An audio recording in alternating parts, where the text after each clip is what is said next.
Hi there, this is John Frenay, and welcome to an Encore presentation of our Legacy Business Spotlight.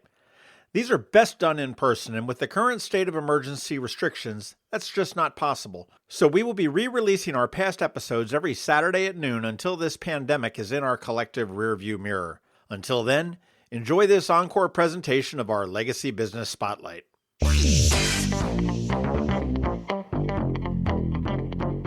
Some businesses succeed, some don't. Then there are those that seem to have been around forever. The true entrepreneurial success story. How did they do it? What was their vision? What makes a success? In this special episode for Eye on Annapolis, we speak with the true success stories, those business owners that have been around for decades, learn from their successes and failures. Now, here's host John Frenay. Well, hello, Jennifer Kaye. Hi there. How are you? I'm great. You're a captain, Jennifer Kaye. I am a captain. You are. That's kind of cool. Yeah, for like 23 years. 23 years. Well, Jennifer Kaye is the captain and the owner of, there's probably a corporate name, but it's the Schooner Woodwinds, which are the two beautiful boats that sit down on Ego Alley just outside of the Annapolis Waterfront Hotel that I almost called the Marriott. Yeah, at Pusser's Caribbean Grill. Yes. Absolutely. And this is part of our Legacy Business Series. And you guys have been around just, I would say my forever, because I moved here in 96. You've always been a staple on there. And we want to talk and sort of investigate like how these businesses did it. Where do they start from? How do they get here? Where are they? And what does the future look like? So I guess one of the things is, where did it start? I mean, were you born into sailing here in Annapolis? No. So my mom and dad and I all lived in Connecticut. And my mom and dad were school teachers. Oh, you're a Yankee. Yeah. And they were school teachers. And when I grew up learning how to sail along with them, because they learned to sail together once they got married. And so I was just brought along. And then time kept moving, and I started teaching kids how to sail at age 14, 15, 16. And then I went to college, and I started a sailing team in college. And then I did a semester at sea in college aboard a 125-foot schooner. And that's when everything changed. I came home from that, and I was like, oh my God, I want to sail schooners for the rest of my life. So what were you sailing as when your parents were learning to sail? Were these? So you know those little 14, 17-foot sailboats out there? Like, it's called like the O'Day Sailor. Yeah, well, okay. we had the ones the power boaters we had all a hate. real cheap version, like a Tall Star 14 or something like that. So this is a real small little boat. Yeah, and then like a Venture 21, like, you know, we'd sail from Connecticut to Greenport, Long Island. Okay, that's overnight. 3 people on this little tiny boat. Wow. Yeah. I can't even fathom it right now, but. And then you got the bug on a 125-foot schooner. And then where? How did that? And so when my dad was teaching, so he was teaching elementary instrumental music in Connecticut in the Hamden school system. And my mom was teaching art and photography in Madison, Connecticut, in the high school area. My dad was called and said, we need to move you to now general music. They're cutting elementary instrumental music from the program. And I was just about graduating from college, and I said, Dad, what are you going to do? He goes, I don't know. I need to start up a business. And after a couple ideas were thrown around, I said, what about sailing? Wow. And that was about 6 to 8 weeks before I graduated college. So they pulled his career out from under him. Yeah. Well, I guess it's lucky that it was done just after you got out of college. Well, they gave him a year. Okay. So they finished him out, and then he had one more year. Mm-hmm. And so they were going to early retire him, so he would have his benefits and he would have his pension. And Jennifer said, hey, Dad, I've got a great way to spend that pension. I have an idea. Yeah. And what was it? Why aren't you doing this in Connecticut? Well, we found that most Connecticut towns that had tourism in there, they all had their schooners. And that was most of New England. Found a place in Portland, Maine that probably could support a schooner. And then a place in Charleston that could support a schooner, but it wasn't built up yet. Now it's a great spot. Right. And then there was Annapolis, and we settled on Annapolis clearly because of where it was, the closeness to D.C., Baltimore, and a great metro area. And the opportunity to support a schooner, obviously. Yeah. So the boat brought you here. Yeah. Moved here October 92. Did you have the boat? No. Okay. Not when we had to have it built and from scratch. Somehow this doesn't seem like it's like going in the right order here. I mean, it's like, okay, so we're going to find a place to live, to run boat charters, but we don't have a boat yet. Well, you have to have a plan before you build it. Right. Right? So Sure. if you build it, it will come. Well, we're not like that. Yeah. It's like you find where the need is, and then you could probably get a small business loan to then be able to get your dream built. So the schooner got built in, you said 93? It was finished in 93 in Albany, New York. We sailed her down and started being really in business by July 4th, but we were doing some work in June. Tell me about the boat. I mean, did you design this boat, or was this like out of a Sears catalog, or? It was not the Sears catalog, but it was out of a newspaper. And it was this yellow newspaper called Boats and Harbors. And it was this new upcoming boat builder, John Scarano Boat Building. And he was the architect. And my dad had gotten the opportunity to sail on a boat like it because of the ad in this newspaper. And it was built in Newport. My dad sailed upon it, smile across his face, like ear to ear. I remember I was with my friend from college, and I looked at her and I said, I'm going to be in the sailing business. And sure enough, 1 year later, we were. That's amazing. So this was built in Albany, New York, off of an ad in a newspaper. Advertising works, apparently. Yeah, it did, yeah. Who would have known?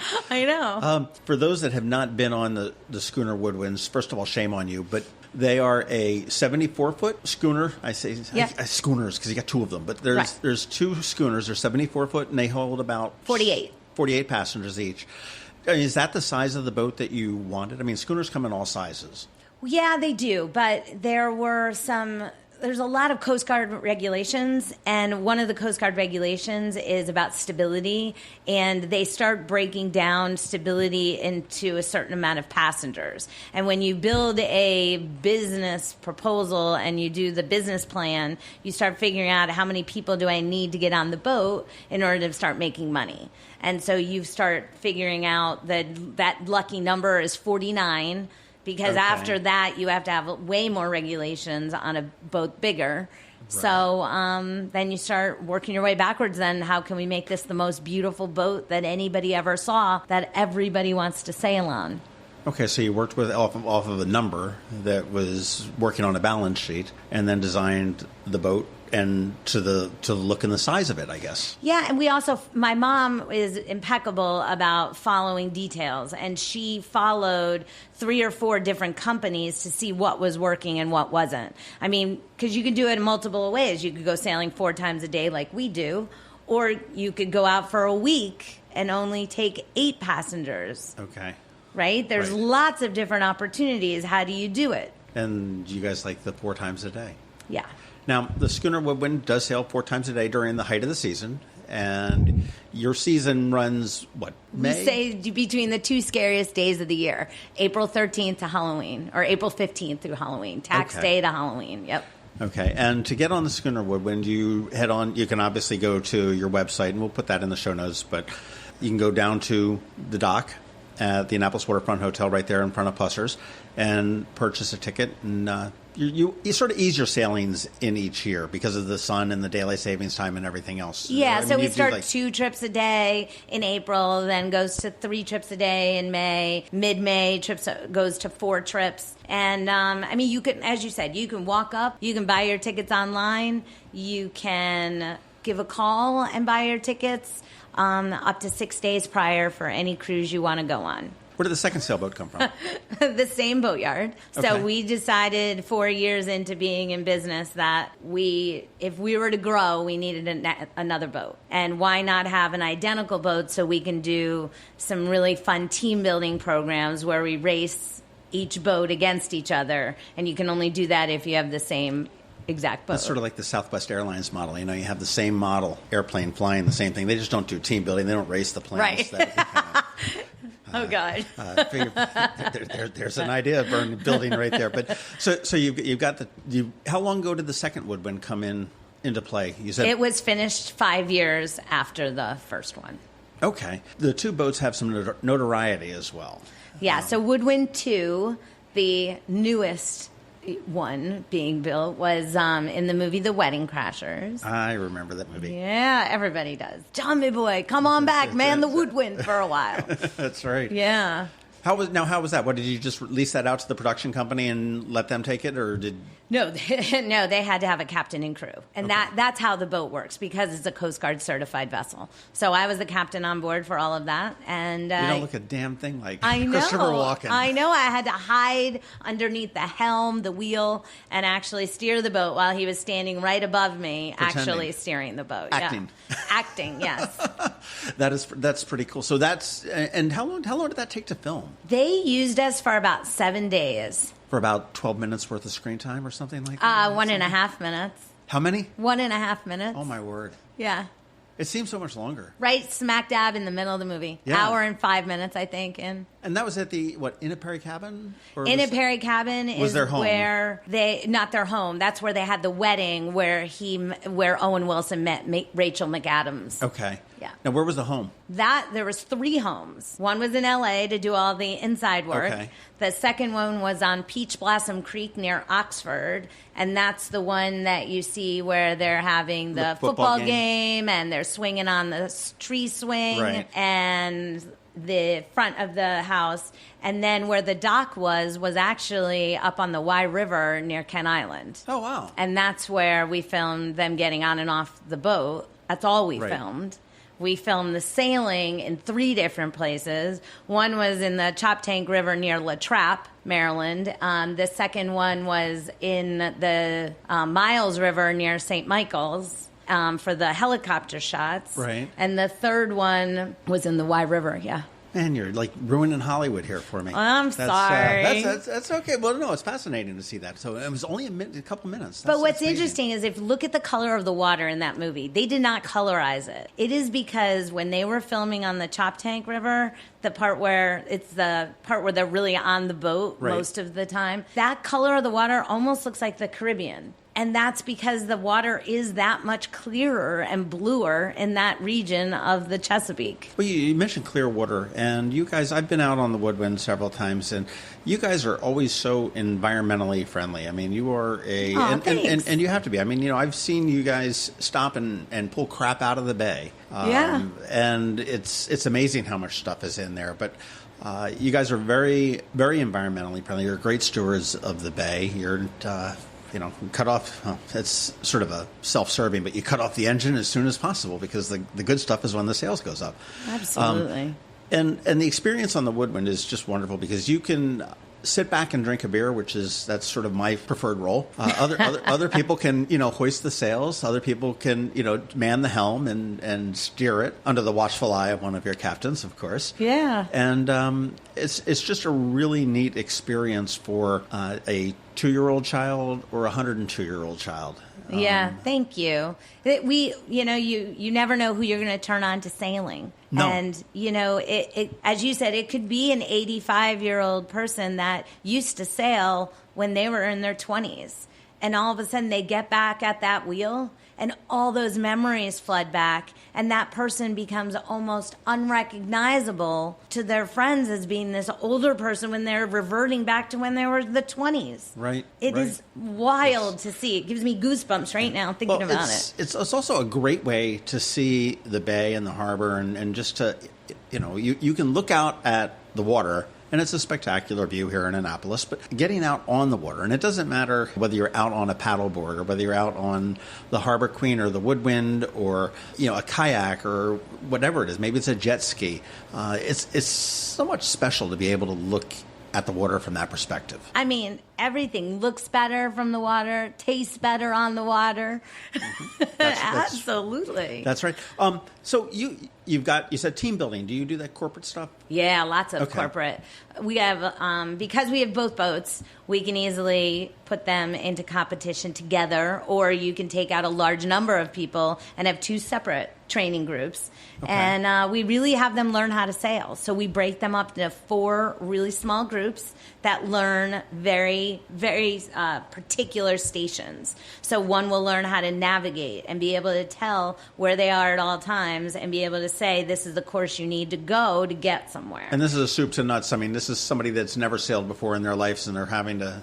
Can have to put it all together and figure out how to make it work. Absolutely, and especially when you have your team from your office and all your office dynamics going on, and especially if there is somebody that does know how to sail, do they step up? Do they step back? Or do they be the strength that the team actually needs when they need them? Right, the glue that's sort of running around Yeah, the it's deck. very interesting how team dynamics and, communication works out. Charters? Do you do charters too? Lots of private events, As opposed- I birthdays, guess. reunions, schmooze cruises, Weddings. Do you do weddings. weddings? We Okay. do. We don't do many of them. They have to be special. Okay. Special people that know it's rain or shine, and you're out there sailing, and the boat's not going to necessarily be level. We have a true sailing experience. Yeah. We're not going to go and motor unless there is absolutely no wind. No. And you do a couple special sailings every year. I know you've got the Great Schooner Race in the fall, which is at the very end of your season. Yes. And that's usually around boat show time, I think. It's right after boat show. This year it is, because the power boat show's early, then sailboat show's after, and then our schooner race is right afterwards. And by the way, I cannot not say this, but we mentioned Woodwind II is famous. Right. Well, Woodwind, the original Woodwind's very famous because she wins all the schooner races. That's the one we do the races The bragging with. rights. Yeah, that's the boat that gets to do that. Bragging rights. Because she's got the sleepover accommodations. Woodwind II doesn't have that. Okay. So on Woodwind, we also do a boat and breakfast where 3 couples can stay aboard the boat Saturday nights only, and they get a sunset sail. We come back to the dock. We orient them on where the light switches are and everything, and then they go out, have fun in Annapolis, come back to their cabin, and then breakfast is served in the morning overlooking the harbor. It's a floating bed and breakfast. Yeah, That's kind of cool. boat and breakfast. Boat and breakfast. I see what you did there. Yeah. That's kind of cool. But you also do the Blue Angels, which fly unless they're under sequester. Yeah, we're sold out. Yeah. Well, then look for future years. Look Yes. for future years. Well, don't you? yeah. But yeah, no. Fireworks cruises Right. and wine in the wind cruises, and every Wednesday night we race against each other. Every Tuesday night beer tastings. Monday nights history Mondays. I know I'm not going in order, but that's all right. Yeah. Well, now the history thing is really sort of fascinates me because I've been on one of those, and you get these docents that just have a history of the Chesapeake Bay. I mean, it may be talking about Annapolis. It may be talking about pirateering. I'm not sure what the word is, but Yeah, that's... we'll you let get it the slide there. You get the idea. And just the history of the watermen and just how the bay really interacts with us. And those are really, really fascinating. They're very much akin to sort of like the Annapolis Maritime Museum. I know they do a Thursday night series in the winter. Yep. Similar to that. Yep. Talking about that. But again, you're at that point, as opposed to being adjacent to the water with the Woodwind, you're right on the water when you're doing that. Yeah, and you can point out the different historical spots. Mm-hmm. Yeah. That's neat. What are you looking at for the future? You've got a couple more boats on order, and Nope. Gonna keep it simple, stupid, right? Just keep doing what we're doing. Remain the most professional, boating experience that you can have on the water, and just keep perfecting what we do. Well, one thing I'll say that, I don't know whether you would say it or not, but I know I've seen several times, but the TripAdvisor, you tend to get awards from them. Yeah, we've got their certificate of excellence 5 years in a row, which put us in their Hall of Fame. Which is, I mean, that certainly goes to tell about whether you're doing a good job or not. Yeah.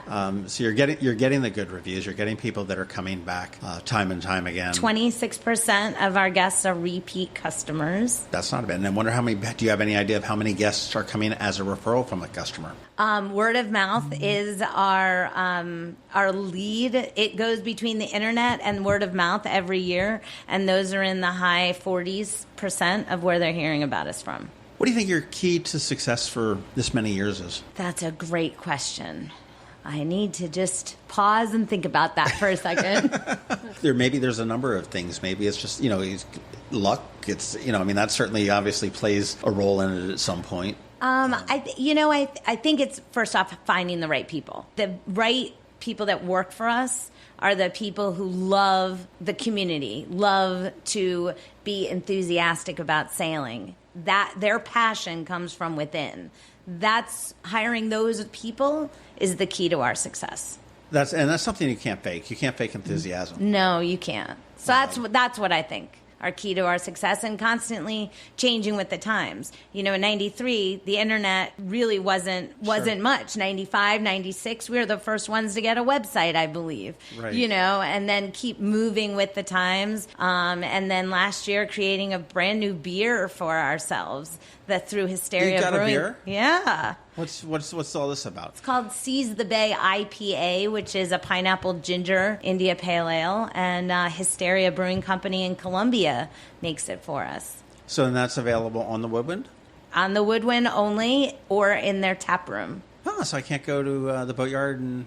Nope, you can't go to any liquor store and buy it, only the tap room or while sailing on the Woodwind. And that's a pun on words, right? Seize the Bay. Is that within Seize SEA? the Bay. Of course it is. There's no Z in there? Yeah, and it's got a great label with the boat and the Annapolis skyline and the bridge. And it's something we're super proud of, and it is the perfect flavor for sailing in the summer on the boat. I know you love seeing the reactions of people when they get out there, and you catch a good wind. It might be in the Wednesday night races, and you're hauling butt trying to beat the other captain. And I think that it's, do the kids, is it when a kid gets out there? Is it when an older person rushes back? You had mentioned the memories coming back. Yeah, it's all of it. It's just when somebody gets it and is like starting to get wowed by the effect that you can actually move through the water just by wind. And when they start processing it and you can see it in their face,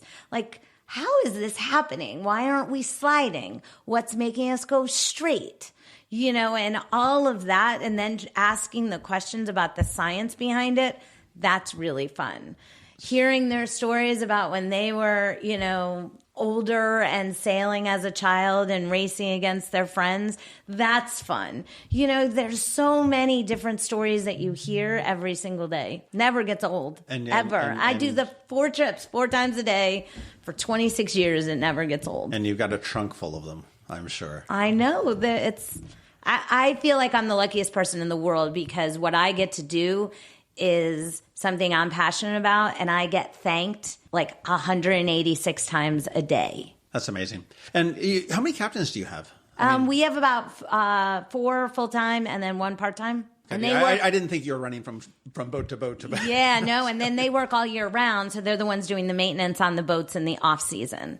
Okay, so when you pull them up out of the water in the winter and give them a bath, and right here in Annapolis, a little more than a bath. Yeah. This year we worked on we got brand new rigging on Woodwind II, and repainted all the masts and the booms and the spars, and then Woodwind got a lot of cosmetic makeovers as well. I call it the spa time of year. The spa treatment. Now are they wooden boats, or are they? They're composite. They're wood and epoxy with a fiberglass sheathing on the outside. Okay. In, I guess, real general terms, comparatively to other boats, fairly easy maintenance?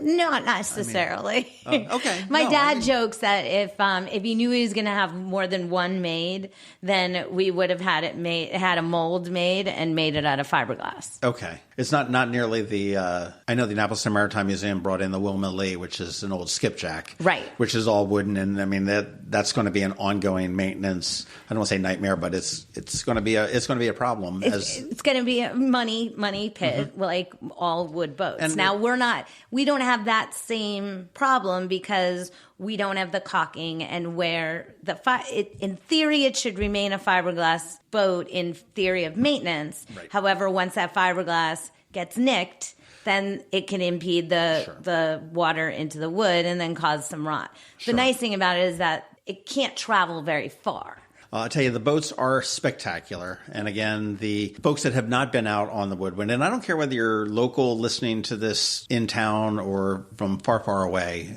do it. And I do recommend, actually, a lot of the water tours that we have in Annapolis is something that even the locals that think you know it all here should experience, because you will learn something new, you will see something new, and if nothing else on the Woodwind, you'll be able to get out and have the wind blowing through your hair or what's left of it, and And, and just get out there in nature and have the wind blowing and the fresh air and stuff like that. It's really quite a different experience than driving down on Forest Drive, hitting your steering wheel, in traffic there. What's the best way to get in touch with you and to get a ticket and all that kind of stuff? So website, schoonerwoodwind.com. You can get your tickets 6 days in advance, up to 6 days in advance for any of our public cruises. For our special events, you can buy them online right now and look at our specialty calendar online. And or you can walk up or call. And I would say if you're looking for one of the specialty cruises, make sure you do it way early because they do sell out. I mean, we're talking only 48 people per boat. Yeah, and we usually limit them to less than that, yeah. just because they're out there for a little bit longer, usually on our specialty cruises. So then we don't have as many people on the boat. True. Well, Jennifer Kaye, thank you. Captain Kaye. Thank you. That's got a nice ring to it. Captain Kaye. Yes.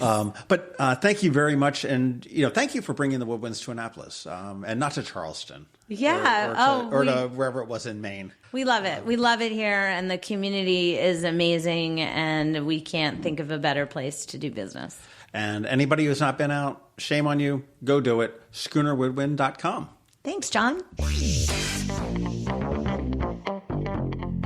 Thanks for listening to this special podcast for Annapolis. Please be sure to visit Annapolis.net for all your local news, events, and opinions. And in case you haven't already, please subscribe to the Annapolis Daily News Brief, where we bring you your local news direct to your phone or tablet every Monday through Friday at 7 a.m. Subscribe on iTunes or Google Play.